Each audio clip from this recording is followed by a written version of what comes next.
जीवन की सबसे बड़ी सीख देने वाली कहानी। एक समय की बात है। एक जंगल में सेब का एक बड़ा पेड़ था। एक बच्चा रोज उस पेड़ पर खेलने आया करता था। वह कभी पेड़ की डाली से लटकता, कभी फल तोड़ता, कभी उछल कूद करता था। सेब का पेड़ भी उस बच्चे से काफ़ी खुश रहता था। कई साल इस तरह बीत गए। अचानक एक दिन बच्चा कहीं चला गया और फिर लौट के नहीं आया। पेड़ ने उसका काफ़ी इंतज़ार किया पर वह नहीं आया। अब तो पेड़ उदास हो गया था। काफ़ी साल बाद वह बच्चा फिर से पेड़ के पास आया पर वह अब कुछ बड़ा हो गया था।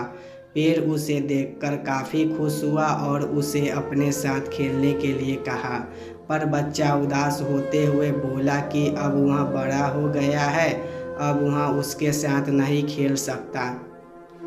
बच्चा बोला कि अब मुझे खिलौने से खेलना अच्छा लगता है, पर मेरे पास खिलौने खरीदने के लिए पैसे नहीं हैं। पेड़ बोला, उदास ना हो तुम, मेरे फल सेब तोड़ लो और उन्हें बेचकर खिलौने खरीद लो। बच्चा खुशी खुशी फल सेब तोड़ के ले गया, लेकिन वह फिर बहुत दिनों तक वापस नहीं आया। पेड़ बहुत दुखी हुआ। अचानक बहुत दिनों बाद बच्चा, जो अब जवान हो गया था, वापस आया। पेड़ बहुत खुशी हुआ और उसे अपने साथ खेलने के लिए कहा। इस कहानी में हमें दिखाई देता है कि उस पेड़ के लिए वह बच्चा बहुत महत्वपूर्ण था और वह बच्चा बार बार ज़रूरत के अनुसार उस सेब के पेड़ का उपयोग करता था, ये सब जानते हुए भी कि वह उसका केवल उपयोग ही कर रहा है। इसी तरह आजकल हम भी हमारे माता पिता का ज़रूरत के अनुसार उपयोग करते हैं और बड़े होने पर उन्हें भूल जाते हैं।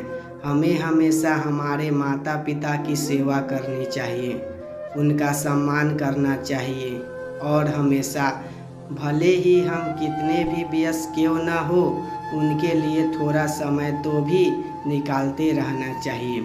बूढ़ा बोला कि अब उसे कोई सहायता नहीं चाहिए, बस एक जगह चाहिए जहां वह बाकी ज़िंदगी आराम से गुजार सके। पेड़ ने उसे अपनी जड़ों में पहना दी और बूढ़ा हमेशा वहीं रहने लगा। यही कहानी आज हम सब की भी है।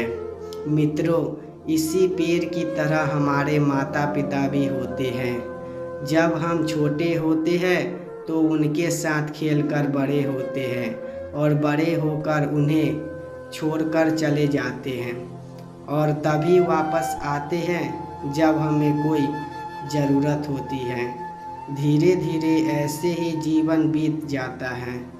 हमें पेड़ रूपी माता पिता की सेवा करनी चाहिए, ना कि सिर्फ उनसे फ़ायदा लेना चाहिए। दोस्तों, वीडियो अच्छा लगा हो तो लाइक एंड सब्सक्राइब ज़रूर करें।